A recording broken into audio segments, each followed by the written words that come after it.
नमस्कार दोस्तों, स्वागत है आप सभी का हमारे YouTube चैनल में। तो दोस्तों, आप सभी को बता दें कि अब आपके जीवन में एक बहुत ही बड़ी और दुर्लभ घटना होगी और इसे देखने के बाद आपके शरीर थर-थर कांपेंगे। क्योंकि दोस्तों, कुछ घटना ही ऐसी है, बड़ी अदृश्य शक्ति आपको दिखाई देगी और कलयुग में पहली बार ऐसी घटना होगी और यह घटना आपका पूरा भाग्य बदल देगा। जी हाँ दोस्तों, आप एक ऐसे इंसान हैं जिनको भगवान अपनी असीम कृपा बरसाने वाले हैं। दोस्तों, माता रानी आपके ऊपर अपना हाथ रख चुकी है और दोस्तों, अब आपके दिन और रात एक लगेंगे। आपको पता ही नहीं लगेगा कि हमारे पास ऐसी खुशखबरी इतना जल्दी कैसे आ गई। लेकिन हम आप सभी को बता दें कि आपके अच्छे कर्मों का यह फल है, जो माता रानी अब आप सभी को देने वाली है दोस्तों। भले ही थोड़ी दूसरे ढंग से या खुशखबरी आप सभी को मिलेगी, लेकिन बहुत ही जल्द आप सभी को खुशियों में झूम का मौका भी मिलेगा। जी हाँ दोस्तों, आप एक अच्छे बर्ताव करने वाले इंसान हैं, किसी को बुरे वक्त में अकेला नहीं छोड़े और उनके साथ हमेशा देते आ रहे हैं।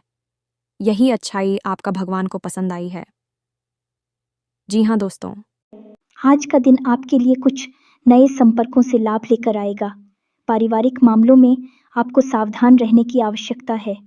प्रेम और सहयोग की भावना आपके मन में बनी रहेगी। सामाजिक गतिविधियों में आप पूरी सक्रियता दिखाएंगे और अपने अनुभवों का लाभ उठाएंगे। आपको ससुराल पक्ष से मान सम्मान मिलता दिख रहा है। जीवन साथी की किसी बात को यदि आपने नजरअंदाज किया तो वह आज आपसे नाराज हो सकती है। आपको कामकाज में आलस्य को दिखाने से बचना होगा, नहीं तो आपके काम लटक सकते हैं, जो बाद में आपके लिए समस्या बन सकते हैं। आपको अपने परिवार के सदस्यों के साथ कुछ आनंदमय समय व्यतीत करेंगे। आपकी वाणी की सौम्या आपको मान सम्मान दिलवाएगी और आप अपने करीबियों से मेलजोल बढ़ाएंगे, लेकिन आपको किसी अजनबी पर भरोसा करना नुकसान दे सकता है। आपने यदि किसी को धन दिया था तो वह आपको वापस मिल सकता है। कार्य क्षेत्र में आपको किसी महिला मित्र से धन लाभ मिलने की संभावना बनती दिख रही है। आप अपने कामों को लेकर किसी दूसरे पर निर्भर न रहे, नहीं तो वह आपको धोखा दे सकता है। संस्कारों पर पूरा जोर रहेगा। जीवन स्तर में सुधार आएगा। आपकी किसी मन की इच्छा के पूर्ति होने से आपकी खुशी का ठिकाना नहीं रहेगा। आपको नवीन विषयों में पूरी रुचि बनाए रखनी होगी। छोटों की गलतियों को आप कार्यक्षेत्र में बड़प्पन दिखाते हुए माफ करें तो आपके लिए बेहतर रहेगा। आपकी शक्ति को बल मिलेगा। आपकी माताजी आपको यदि कोई जिम्मेदारी दे तो आपको उसे समय रहते पूरा करना होगा, नहीं तो वह नाराज हो सकती है। कार्यक्षेत्र में आपसे साथी प्रसन्न रहेंगे। आप किसी बात को लेकर माता पिता से बहसबाजी न करें। अपने खर्चों के लिए बजट बनाकर चले, तभी आप भविष्य के लिए कुछ धन संचय करने में कामयाब रहेंगे। व्यवसाय में आपसे कोई बड़ी भूल हो सकती है, जिसका फायदा आपके साथी उठा सकते हैं। आपको बुद्धि और विवेक से काम लेना होगा। धार्मिक कार्यों के प्रति आपकी रुचि बढ़ सकती है। जल्दबाजी में आप किसी काम को ना करें। माता पिता के आशीर्वाद से आप किसी छोटे मोटे काम की शुरुआत कर सकते हैं। नौकरी में कार्यरत लोगों को अपने बॉस का पूरा साथ मिलेगा। आपको अच्छी तरह से दिमाग में बैठ जाएं और आप उन्हें अपने जीवन में उतार पा। कुछ चीज़ें बहुत ही गहरी होने जा रही हैं, तो हो सकता है कि आपको एक बार में अच्छी तरह से समझ में ना आए, तो आप उन्हें दोबारा देखकर अच्छी तरह से समझ लें। और कुछ जगहों पर आपको कॉपी और पेन की आवश्यकता भी रहेगी। दोस्तों की हम आपको कुछ ऐसे गुप्त और रहस्यमयी बातें बताएंगे जिन्हें लोग पैसे लेकर दूसरों को बताते हैं। हम आपको केवल जन कल्याण के लिए बता रहे हैं, आपके उद्धार के लिए बता रही हैं। गुप्त बातों को, गुप्त रहस्य और मंत्रों को लौट करने के लिए कॉपी पेन भी तैयार करके बैठे। दोस्तों, चलिए बिना समय गंवाए आज की इस वीडियो को प्रारंभ करते हैं। लेकिन उससे पहले आपसे एक निवेदन है कि कमेंट में पूरे भक्ति भाव के साथ, बिल्कुल तन्मयता के साथ माता को याद करते हुए जय मां भवानी, कृपा करो, जय मां भवानी रक्षा करो अवश्य लिखें। एक बार नहीं, 3 बार लिख दोस्तों। माता की कृपा और आशीर्वाद आपको प्राप्त हो जाएगा, तो आपका जीवन एक झटके में बदल जाएगा, आपका उद्धार हो जाएगा। हम भी माता से कामना करेंगे कि आपका जीवन सुधर जाए, आपके जीवन में हर एक खुशी आपको प्राप्त हो जाए। तो चलिए, वीडियो को शुरू करने से पहले हम आप सभी से एक महत्वपूर्ण बात करना चाहते हैं कि हम आप सभी के लिए अच्छे से जानकारी के लिए दिन रात मेहनत करते हैं। बहुत छानबीन करने की बात आप सभी के लिए हम बहुत अच्छे जानकारियाँ लेकर आते हैं जो कि आप सभी के जीवन के लिए बहुत ही ज़रूरी होता है। और दोस्तों, इन सभी के लिए हम आपसे कुछ नहीं चाहते हैं, बस हम इतना चाहते कि आप हमारे चैनल को सब्सक्राइब कर लें और हमारे चैनल से जुड़ जाएं, जिनमें आपको 1 रुपया भी नहीं लगेगा। बस इतना हमारा आप सभी से हाथ छोड़कर प्रार्थना है, निवेदन है, तो हमारा भावना को ज़रूर समझिएगा और हमारे चैनल को सब्सक्राइब कीजिएगा। दोस्तों, इससे हमारा मनोबल बढ़ेगा और हम आपके लिए ऐसे ही बेहतरीन ज्ञान के नगीने ढूंढ कर लाते रहेंगे और आपके जीवन को चमकाने के लिए भरसक प्रयास करते रहेंगे। अब हम आपको यह बताने जा रहे हैं कि कौन सा है वह विशेष मौका वर्ग, विशेष अवसर जो जीवन में केवल और केवल एक बार मिलता है और आपकी राशि के जातकों को भी यह अवसर एक बार ही मिलने वाला है और वह समय अब आने वाला है। जी हाँ दोस्तों, है तो आपको ध्यान से हर एक बात को समझना है, बिल्कुल भी अपने ध्यान नहीं देना है। दोस्तों, समझिए कि जब विशेष अवसर होता है तभी कार्य करने का समय भी होता है। जैसे कि लोहा जब पूरी तरह से लाल होता है तभी उस पर चोट मारने का समय भी होता है, क्योंकि उस समय मारी गई हर एक चोट लोहे पर गहरा निशान बनाती है। दोस्तों, वैसे ही उचित समय पर किया गया कार्य या फिर यूं कहें कि उपाय या फिर कोई क्रिया आपके जीवन में बहुत बड़ी बदलाव लेकर आएगी और आपके जीवन भर उसका असर दिखाई देता रहेगा। तो ऐसे समय को कभी भी गंवाना नहीं चाहिए। तो कौन सा है वह समय, यह हम आपको बताने जा रहे हैं। साथ ही साथ आपको इस समय का पूरा लाभ लेने के लिए क्या क्या करना चाहिए, इन सब बातों के बारे में भी आपको पूरे विस्तार के साथ बताएंगे। दोस्तों, पूरे धैर्य के साथ आपको वीडियो को देखना है। हो सकता है कि वीडियो थोड़ी सी लंबी हो जाए, लेकिन ज्ञान की बातें जानने के लिए थोड़ा सा समय देने में कोई बुराई नहीं है। दोस्तों हम आपको बता दें कि समय जब सकारात्मक होता है, आपको कुछ देना चाहता है, या यूं कहें कि भगवान आपको जो कुछ देना चाहते हैं, तो उसके लिए आपको भी इस बात की पात्रता होनी चाहिए कि जो भगवान आपको देना चाहते हैं वह आप ले पाएंगे, धारण कर पाएंगे कि नहीं। ये दोस्तों, आप समझ रहे होंगे कि कोई आपको कुछ देना चाहता है और यदि आपके पास पात्र ही नहीं है या फिर आपके पास जो पात्र है वह छोटा है, टूटा है या उल्टा सीधा है, तो जो सामने वाला देना चाह रहा है वह आप कैसे लिख पाएंगे। दोस्तों, इसे ही हम पात्रता होना कहते हैं। तो अब हम जब यहाँ पर पात्र की बात करती हैं तो फिर हम बात करते हैं सकारात्मक ऊर्जाओं की। भगवान जब आपको कुछ देना चाहेंगे तो भी चाहेंगे कि आपके आसपास की संपूर्ण उड़ जाएं। सकारात्मक ऊर्जा हो ताकि भगवान की शुद्ध सकारात्मक ऊर्जा या भगवान की कृपा और आशीर्वाद का आप पूरा लाभ ले पाए। अनीता, होगा यही मानकर चलिए सामने वाला आपको पानी तो देना चाहता है और आप भी पानी लेना चाहते हैं, लेकिन पानी लेने का बर्तन ये है कि कटोरा आपने उल्टा कर रखा है, तो सामने वाले का पानी देने का भी कोई प्रभाव आपके ऊपर नहीं पड़ेगा और आपकी प्यास भी नहीं मिटेगी। दोस्तों, तो आपको क्या करना है, आपको सबसे पहले अपने पात्र में बदलाव लाना है, अपने जीवन में बदलाव लाना है और अपनी सकारात्मक ऊर्जा में भी बढ़ोतरी करनी है। अब यह आप कैसे करेंगे? दोस्तों, ये बहुत ही आवश्यक प्रश्न है जो आपके लिए इस वक्त तैयार खड़ा हुआ है और इसी पर आपको कार्य करना है। इस समय जो आपके लिए अनुकूल होने जा रहा है, विशेष योग बन रहे हैं, विशेष अवसर बन रहे हैं, उनका लाभ आपको अपने आप मिल जाएगा। दोस्तों, फिर आपको कुछ करने की आवश्यकता नहीं है, आपको बस अपनी पात्रता को मजबूत करना है।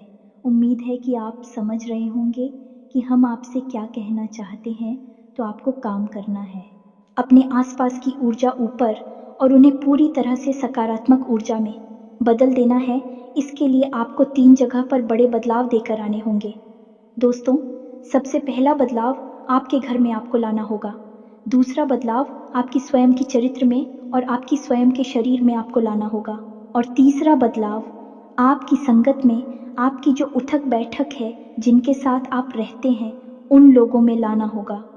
एक इंसान के जीवन में प्रभाव सबसे अधिक इन्हीं 3 जगहों का रहता है, यानी कि वह किस तरह के वस्त्र पहनता है, किस तरह का भोजन ग्रहण करता है, इसका प्रभाव उसके अपने चरित्र पर रहता है, अपने शरीर पर रहता है, किस तरह के घर में रहता है, घर की ओर जाएं, कैसी है इसका प्रभाव उसके जीवन में रहता है, और किस प्रकार के लोगों के साथ में उठता बैठता है, इसका प्रभाव उसकी उन्नति पर, उसके जीवन के विकास पर रहता है। ये दोस्तों तो आपको 3 जनों पर बड़े बदलाव लाने होंगे। सबसे पहले कार्य करेंगे आपके घर की ऊर्जा को सकारात्मक ऊर्जा में बदलने के लिए। तो आप सब, आपके घर में 3 ऐसे स्थान हैं जिन्हें बहुत ही शुद्ध होना चाहिए और सकारात्मक होना चाहिए। यह दोस्तों कौन सी 3 स्थान, आप ध्यान से सुनिए। हम हर एक बात जो आपको बता रही है वह शास्त्रीय पद्धति पर प्रमाणित है और ज्योतिषीय आकलन पर आधारित है, तो आप इनके ऊपर शक बिल्कुल भी मत करना। दोस्तों, हम जो भी बात आपको बता रहे हैं वह 100% आपके जीवन पर आधारित है। ध्यान से सुनिए। आपके जीवन में, आपके घर में 3 बहुत ही विशेष स्थान है जिनका बेहद पवित्र होना आपके लिए आवश्यक है। तभी आपके घर की संपूर्ण ऊर्जा सकारात्मक हो पाएगी और आपका जीवन भी सकारात्मक हो पाएगा। तो ध्यान से सुनिए, कौन सी है वह 3 स्थान। सबसे पहला स्थान है आपके घर का ईशान कोण। ईशान कोण का मतलब होता है भगवान का कोण या भगवान की दिशा, और स्वयं भगवान भोलेनाथ को कहा जाता है, और इसका दूसरा अर्थ वान ही होता है। संस्कृत में इसके 2 अर्थ होते हैं। तो आप समझ गए कि इस कोण का, यह इस दिशा का कितना बड़ा महत्व है। अब आपके घर में यह कोण कहाँ पर है? ध्यान से सुनिए। पूर्व और उत्तर दिशा के ठीक बीचों बीच में एक कोना बनता है और यही कोना होता है इंसान को। आप देखिए आपके घर के ईशान कोण की स्थिति क्या है। क्या वहाँ पर कोई भारी सामान रखा हुआ है? क्या वहाँ पर किसी प्रकार की गंदगी है? क्या वहाँ पर अंधेरा रहता है? क्या वहाँ पर मकड़ी के जाले लगे हुए हैं? क्या वहाँ पर प्रकाश की संपूर्ण व्यवस्था होती है या नहीं? आपका ईशान कोण बिल्कुल साफ सुथरा होना चाहिए। ये भी होना चाहिए उसमें से खुशबू में आनी चाहिए। भगवान की प्रतिमा, फोटो या फिर भगवान के नाम का कोई पौधा वहाँ पर अवश्य होना चाहिए। जैसे कि तुलसी का पौधा लगा सकते हो, जैसे कि शमी पत्र का पौधा, बेलपत्र का पौधा, या जो भी दैवीय पौधा, आप चाहे केले का पौधा भी लगा सकते हैं। तो भगवान के नाम का वहाँ पर कोई ना कोई प्रतीक अवश्य होना चाहिए। वह भगवान का ही कौन है? दोस्तों को भूल कर भी वहाँ गंदगी ना होने दें, बोल कर भी वहाँ मकड़ी के जाले ना लगने दें, और वहाँ पर प्रकाश की पूर्ण व्यवस्था होनी चाहिए। किसी व्यक्ति का वहाँ पर कोई कमरा हो गया तो वह क्या करेगा? वहाँ प्रकाश कैसे होगा? तो वहाँ से सूर्य का प्रकाश तो नहीं आ सकता, लेकिन आप वहाँ पर एक तेज रोशनी वाला बल्ब तो लगा ही सकते हैं दोस्तों। और ईशान कोण वाले कमरे में ही अपना पूजा घर बना लें, वही सबसे उत्तम निर्णय होगा। दोस्तों, जीवन में कभी भी आप विपत्ति के शिकार नहीं, हम गारंटी देते हैं। आपको बस ईशान कोण की रक्षा करनी है। आपको दुष्ट आत्माएं, नकारात्मक शक्तियां आपको ऐसी मानसिकता देंगी कि आपका ईशान और दूषित हो जाएगा, क्योंकि यहीं से तो उनका आपके घर में प्रवेश करने का रास्ता बनेगा। दोस्तों, तो आप समझ गए ईशान कोण का महत्व बहुत अधिक है। तो उम्मीद है आप समझ गए होंगे कि ईशान कोण कितना शक्तिशाली है। अब बात करते हैं ब्रह्म स्थान की। तो यह दूसरा सबसे महत्वपूर्ण स्थान है। दोस्तों, आपको देखना है कि आपके घर के ब्रह्म स्थान में कोई गड्ढा तो नहीं है, आपके घर के ब्रह्म स्थान में कोई गंदगी तो नहीं है, कोई भारी सामान तो नहीं रखा हुआ है, पानी तो नहीं भरा रहता है, या फिर जूते चप्पल वगैरह तो नहीं उतरे रहते हैं। ये किसी भी अन्य प्रकार की गंदगी या किसी भी अन्य प्रकार का टूटा फटा सामान, यानी कि जिसे हम प्यार देते हैं, वैसे कोई सामान तो नहीं पड़ा रहता है। ऐसी कोई भी चीज़ आपके घर के ब्रह्म स्थान में नहीं होनी चाहिए। आपके घर का ब्रह्म स्थान भी खाली होना चाहिए। पुराने ज़माने में जब लोग घर बनवाते थे तो घर के आंगन को विशेष तौर पर कि केंद्र में बनवाते थे और बड़ा बनवाते थे और उसे हमेशा खाली रखते थे। केवल एक चीज़ घर के आंगन में सबसे ज़्यादा शक्तिशाली होती है, ऊर्जावान होती है, वह तुलसी का पौधा जो घर के ब्रह्म स्थान में ठीक बीचों बीच में होना चाहिए। यह आपके घर का केंद्र है और नाम सही आप समझ में दोस्तों, यह ब्रह्म का स्थान है, ये स्वयं भगवान का स्थान है। यानी कि आपके घर में 2 स्थान ऐसे हो गए हैं जहाँ पर भगवान का वास होता है। तो आपका घर का ब्रह्म स्थान आप देखिए, वहाँ पर किसी भी प्रकार की गंदगी मत होने दीजिए और वहाँ पर प्रकाश की पूर्ण व्यवस्था होनी चाहिए। और सबसे बड़ी बात कि देवी देवताओं से जुड़ा हुआ कोई एक प्रतीक तो कम से कम ब्रह्म स्थान में होना ही चाहिए। अब बात करते हैं तीसरा, सबसे महत्वपूर्ण, आपके घर का स्थान आपकी जीवन की ऊर्जा को सकारात्मक ऊर्जा में बदलने का कार्य करता है। अब तीसरा स्थान, ध्यान से सुनिए, घर का तीसरा सबसे महत्वपूर्ण स्थान है वह कमरा जहाँ पर आप सोते हैं, आपका शयन कक्ष या फिर बेडरूम। यह सबसे महत्वपूर्ण स्थान है। अब कैसे हो तो ध्यान से समझें। इस कमरे में आप कब आती हैं? विचार करके देखिए, जब आप थकी हारी होते हैं, संसार से सारी लड़ाइयाँ लड़कर वापस आती है, तब आप इस कमरे में आती है। और इस कमरे में क्या होता है? आप इस कमरे में आते ही पूर्ण रूप से आराम की मुद्रा में चले जाते हैं, रिलैक्स हो जाते हैं, ठंडे हो जाते हैं। और फिर आप जब सोते हैं, उसके बाद आपकी सारी थकान चली जाती है। आप बिल्कुल से तरोताज़ा हो जाते हैं, ऊर्जावान हो जाते हैं। यानी कि यह वही स्थान है जो आपकी हर एक पीड़ा को हर लेता है और आपके अंदर एक नई सकारात्मक ऊर्जा को भर देता है। तो आप समझ गए कि यह कितना दिव्य स्थान हुआ। लेकिन आपके सेंट कक्ष की कुछ सीमाएं हैं, कुछ बाधाएं हैं जिन्हें आपको समझना बहुत आवश्यक है। यदि आपने इसमें कुछ गलतियां कर दी तो आपकी ना तो नींद पूरी होगी, ना ही आपके जीवन में सकारात्मक ऊर्जा का प्रवेश होगा। ईश्वर की कृपा का कोई प्रवेश आपके जीवन में नहीं होगा। तो समझ गए किसी। और भाई क्या है, सारी बातें आपको विस्तार से बताते हैं। पहली बात कि आपके संकट में किसी भी देवी देवता की कोई भी फोटो या मूर्ति भूलकर भी नहीं होनी चाहिए। आपका शयन कक्ष एक बेहद ही गुप्त और बहुत ही निजी स्थान है। यहाँ देवी देवताओं की कोई भी व्यवस्था नहीं होनी चाहिए। देवताओं की पवित्रता यहाँ पर बंद हो जाती है। दूसरा कि आपकी सोने के स्थान पर, यानी कि आपके सैंडविच में कोई नोकीला सामान नहीं होना चाहिए, झाड़ू नहीं होनी चाहिए और आपके बिस्तर के नीचे आपके जूते चप्पल नहीं होने चाहिए, झाड़ू नहीं होनी चाहिए, गंदगी नहीं होनी चाहिए, आपके सैंड कस्मे मकड़ी के जाले नहीं होने चाहिए, रोशनी की पर्याप्त व्यवस्था होनी चाहिए, हवा के आवागमन के लिए खिड़की अवश्य होनी चाहिए, बेहद ही आवश्यक है। दोस्तों, इसका ज्योतिष और वास्तु में बहुत बड़ा महत्व है। और इन सबसे महत्वपूर्ण बात दोस्तों की, आप किस दिशा में सिर करके सोते हैं, यह बहुत ही आवश्यक है। यदि आप उत्तर दिशा की ओर सिर करके सोते हैं तो आपकी आयु कम होती है, आपके शरीर में पीड़ा ही रहती है, तबीयत आपकी हमेशा खराब बनी रहती है और आपकी विचारधारा भी कमज़ोर होती है। आपके निर्णय कमज़ोर होते हैं और गलत साबित होते हैं। ठीक इसी प्रकार यदि आप पश्चिम दिशा की ओर सिर करके सोते हैं तो आप आलसी होते हैं, आपका काम में मन नहीं लगता है, आपकी ऊर्जा हमेशा कम रहती है, आप थके थके से रहते हैं और हर वक्त आप काम को टालने की मुद्रा में रहते हैं। आपके काम में तरक्की नहीं होती है, व्यापार में आपको नुकसान घाटा होता है और कर्जा पड़ने लगता है। जी हाँ दोस्तों, आपको सोने की सर्वोत्तम दिशा कौन सी है? पहली दिशा है कि दक्षिण की ओर सिर करके सोना। दोस्तों, ये सर्वोत्तम दिशा है।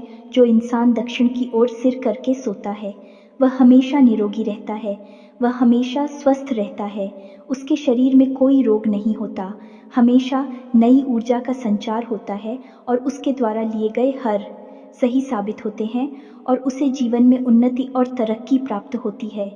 ठीक इसी प्रकार दूसरी सर्वोत्तम देता है पूर्व की ओर सिर करके सोना। जो इंसान पूर्व की ओर सिर करके सोता है वह हमेशा ऊर्जावान रहता है, उसके चेहरे पर एक अनोखा तेज रहता है और उसका आत्मविश्वास बढ़ा हुआ रहता है। और सबसे बड़ी बात दोस्तों की, वह जिस भी कार्य को प्रारंभ करता है उसे खत्म करके ही दम लेता है, बीच में कभी उस कार्य को छोड़ता नहीं है। तो आपको भी अपने सोने की दिशा तय करनी होगी। आप कभी भी उत्तर दिशा की ओर या पश्चिम दिशा की ओर सिर करके नहीं सोएंगे। यदि आपके कमरे में बेडरूम में खिड़की है तो ठीक खिड़की के बगल से आपका बेड या फिर आपका सोने का पलंग नहीं होना चाहिए, उससे दूरी बनाकर रखें। बस इन सब बातों को आपको ध्यान से समझना है, यही कार्य आपको अपने घर में करना है। अब बात करते हैं आपके स्वयं के कार्य की। घर के कार्य तो आपने कर लिए, अब आपके घर की ओर जाए पूर्ण रूप से सातारा हो गई है। अब आपको अपने ऊपर कार्य करनी है। तो दोस्तों, आपको अपने ऊपर क्या कार्य करने होंगे? सबसे पहला कार्य आपको अपने ऊपर यह करना है कि हमेशा आपको सूर्य होता है इससे पहले जागना है। यही आपके लिए सबसे महत्वपूर्ण कार्य है। और दोस्तों, आपकी राशि के जातकों के लिए सूर्य को अर्घ देना बेहद ही अनिवार्य है। ये बात आप पक्के तौर पर मानकर चलिए। तो आपको सुबह सुबह सूर्योदय से पहले जागना है। स्नान आदि करने के बाद, नित्य कर्म से निवृत्त होने के बाद, सूर्योदय के 10 मिनट के भीतर भीतर आपको चोरी करके दे देना है। सूर्य को अर्घ्य देने की कई विधि विधान होते हैं। दोस्तों, हम अपने पिछले कई वीडियोस में आपको इसके बारे में विस्तार से बता चुके हैं, लेकिन कुछ छोटी छोटी बातें आपको अभी बता देते हैं। सूर्य को अर्घ देते समय कभी भी काले कपड़े नहीं पहने हैं। काला एक भी वस्त्र आपको नहीं पहनना है। सिर पर कोई कपड़ा अवश्य डालना है। और सूर्य को अर्घ देते समय जो जल आप सूर्य को दे रहे हैं, उस जल में से ही सूर्य को दर्शन करने का प्रयास करें। उस जल में से ही सूर्य को देखने का प्रयास करें। जी हाँ दोस्तों, और सूर्य को अर्घ देते समय जो जल आप सभी को देते हैं, उसके चींटी आपके ऊपर नहीं आने चाहिए। कुछ ऐसी व्यवस्था आपको जमा नहीं चाहिए और नंगे पैर ही सूर्य को अर्घ देना है। जूते चप्पल पहनकर मत दे देना दोस्तों, वरना सूर्य का अपमान हो जाएगा। बस ये छोटी छोटी सी बातें हैं। ओम घृणी सूर्याय नमः इस मंत्र का आपको जो भी करना है, इस मंत्र के जाप करते करते सूर्य को अर्घ देते हुए यदि आप जाएंगे तो आपके व्यापार में चल रही बाधाएं समाप्त होंगी। रुपए पैसे को लेकर समस्याएं समाप्त होगी। और सबसे बड़ी बात कि आपका आत्मसम्मान और आपका आत्मविश्वास दोनों ही 7वें आसमान पर होगा। दोस्त लोग, आपकी बात काट नहीं पाएंगे। सूर्य को ग्रहों का राजा कहा जाता है, तो आपका भी बढ़ता और आ जाओ जैसा ही हो जाएगा। तो यह तो सबसे महत्वपूर्ण कार्य जो आपको बिल पे करना है। दूसरा कि आपको जितना हो सके उतना सत्य का साथ देना है। गलती से भी झूठ नहीं बोलना है। झूठ आपको तभी बोलना है जब किसी का अहित हो रहा हो, यानी कि सच बोलने से किसी का अहित होता है। तो थोड़ा सा झूठ बोलकर यदि आप किसी को बचा सकते हैं तो आप झूठ बोले, अन्यथा बिल्कुल भी झूठ ना बोलो। झूठ की आवश्यकता नहीं है। तीसरा, आपको कोई भी ऐसा कार्य नहीं करना है जो अनैतिक है, गलत है, आज सामाजिक है, जैसे कि कोई व्यवहार नहीं करना है। जुआ, शराब और वेश्यावृत्ति आकृतियों से दूर रहना है। अतिशय दोस्तों, आपको खान पान पर भी ध्यान देना होगा। किसी भी तरह का तामसिक भोजन आपको ग्रेड नहीं करना है, जैसे मांस, मदिरा और मसालेदार चीज़ें। अत्यधिक मसालेदार चीज़ें आपको नहीं खानी है। ज़्यादा तली हुई चीज़ें आपको नहीं खानी है। भोजन आपका जितना सादा होगा, सरल होगा, उतना ही आपकी बुद्धि खुलेगी और आपके जीवन में तरक्की के रास्ते खुलेंगे। और सबसे महत्वपूर्ण बात यह है कि आप पूर्ण रूप से शुद्ध हो जा, सकारात्मक हो जाएंगे। दोस्तों, यकीन मानिए कि इन बातों को यदि आपने अपने जीवन में अपना लिया तो आपका जीवन इस तरह बदलेगा जैसा कि आपने सपने में भी नहीं सोचा होगा। जय दोस्तों, आपको खुद को यकीन नहीं होगा कि यह आप क्या बन चुके हैं, आपने कितनी तरक्की हासिल कर ली है। इसी के साथ साथ आपको एक ना एक धार्मिक संस्कार भी अपनाना होगा। कहने का मतलब ये है कि नियम बनाइए कि आप रोज़ भोले बाबा को जल अर्पित करेंगे, या फिर आप रोज़ हनुमान जी का चालीसा पाठ करेंगे, या फिर आप कोई और जो आपको अच्छा लगे वह संकल्प ले लीजिए और उसे अपने जीवन में शामिल कर लीजिए और पूरी ताकत लगाकर इस संकल्प को पूरा करने की कोशिश करिए। कहावत कही जाती है ना, करत करत अभ्यास के जड़मती होत, सुजान रसरी आवत जात, ते सिल पर परत निशान। आपका एक छोटा सा संकल्प आपके जीवन में इतने प्रचंड बदलाव लेकर आएगा कि लोग बहुत चकित रह जाएंगे और आप भी विस्मित हो जाएंगे। अब तीसरा बदलाव आपको करना है, अपनी संगत में नकारात्मक लोगों को पूरी तरह से त्याग दें, जो आपका शोषण करते हैं, आपकी भावनाओं का लाभ उठाते हैं, आपकी अच्छाई का लाभ उठाते हैं। ऐसे लोगों से न कहना सीखे दोस्तों। न कहने से कोई बुराई नहीं होती है। लोग आपको वैसे ही स्वीकार कर लेंगे।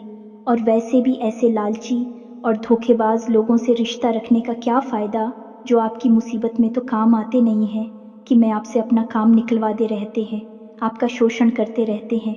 दोस्तों, ऐसे लोगों से आपको दूरी बना लेनी है और ऐसे लोगों का चुनाव करना है जो सचमुच में आपका हित चाहते हैं और सचमुच में आपको सही सलाह देते हैं और आपकी तकलीफ में दुखी होते हैं, आपके साथ रोते हैं। ऐसे लोगों को आपको चुनना होगा। पैसा कैसे लोग आपके जीवन में बहुत ही कम है। दोस्तों, हम जानते हैं यह बात, लेकिन उन कम लोगों का साथ ही आपके लिए अमृत के समान होगा। ऐसे विषय में लोगों से आपको दूर रहना है जो आपको परेशान करते हैं, आपकी भावनाओं को नहीं समझते। ऐसे लोगों से आपको दूर रहना होगा। बस दोस्तों, यह 3 जनों पर आपने कार्य कर लिया तो अब आपके जीवन में जो योग बनने जा रहा है वही योग आपको बहुत अधिक लाभ देने वाला है। ये दोस्त तो अब ध्यान से सुनिए। वीडियो में सबसे महत्वपूर्ण बात हम आपको बताने जा रहे हैं। हम उस युग के बारे में खुलासा करने जा रहे हैं जो आपके जीवन में बहुत ही चमत्कारी बदलाव लेकर आने वाला है। अगले 3 से 5 दिनों के बीच यह घटना घटेगी और यह घटना आपके जीवन को बदल कर रहे थे कि 2 ग्रहों की चाल ऐसी बन रही है जो आपकी राशि में आपको सीधे तौर पर बड़ी चमत्कारी फायदे देने जा रही है। ध्यान से सुनिए इस योग के बारे में। ज्योतिष शास्त्र में जो गुरु के साथ चंद्रमा एक ही घर में विराजमान होते हैं तो एक योग बनता है जिसे हम गजकेसरी योग कहते हैं, क्योंकि दोस्तों, गुरु और चंद्रमा दोनों ही शुभ ग्रह जातक को श्रेष्ठतम लाभ पहुंचाती हैं। सेठ, आपको भी यह विशेष लाभ पहुंचाने जा रहा है। अगले 24 योग बनने जा रहा है और इस योग के बनने से जातक को जीवन में राजयोग तक का निर्माण हो जाता है। ये दोस्तों, ये बहुत ही विशेष योग होता है। इस योग का मतलब ये है कि हाथी के ऊपर शेर बैठा हुआ है, इसीलिए इसका नाम गजकेसरी योग होता है। दोस्तों, इसका विशेष लाभ आपको हासिल करने के लिए आपको अपनी रिंग फिंगर में, जिसे हम अनामिका उंगली कहती हैं, उस उंगली में आप कोई चांदी का कड़ा पहनना चाहिए। साथ ही साथ दोस्तों, आपको गुरुवार के दिन केले की जड़ का पूजन करना चाहिए और भगवान श्री हरि विष्णु की माता लक्ष्मी के साथ पूजा आराधना करनी चाहिए और साथ गुरुवार का व्रत रहने का एक संकल्प भी ले लेना चाहिए। बस इतना सा करने से आप चमत्कारी बदलाव महसूस करेंगे। अगले 48 घंटों में आपका जीवन बदलने जा रहा है। यकीन मानिए कि आपके जीवन में बहुत ही ज़बरदस्त चमत्कारी बदलाव आ जाएंगे। बस शर्त यही है कि आपको अपनी पात्रता बढ़ानी होगी। आपको अपने जीवन में अपने घर, अपनी संगत और अपने स्वयं के ऊपर कार्य करना होगा। अन्यथा इस योग का फल तो मिलेगा, लेकिन बहुत ही कम, यानी कि इसका अंसर कम होता चला जाएगा। आपकी सकारात्मकता के ऊपर ही सब कुछ निर्भर करेगा। आपके प्रयासों के ऊपर ही सब कुछ निर्भर करेगा। दोस्तों, यदि आपका कोई प्रश्न बनता है तो आप कमेंट करके पूछिए। हम आपके प्रश्नों के जवाब देने की पूरी कोशिश करेंगे। साथ ही साथ तो कमेंट में पूरे भक्ति भाव के साथ जय माँ भवानी रक्षा करो, जय माँ भवानी कृपा करो अवश्य लिखें। माता आपके ऊपर दया दृष्टि करेंगे। आपका जीवन सुंदर और सरल बन जाएगा। दोस्तों, इसके साथ साथ आज की इस वीडियो को विराम देते हैं। मिलते हैं अगले ज्ञानवर्धक वीडियो में। तक के लिए धन्यवाद। जय माता की।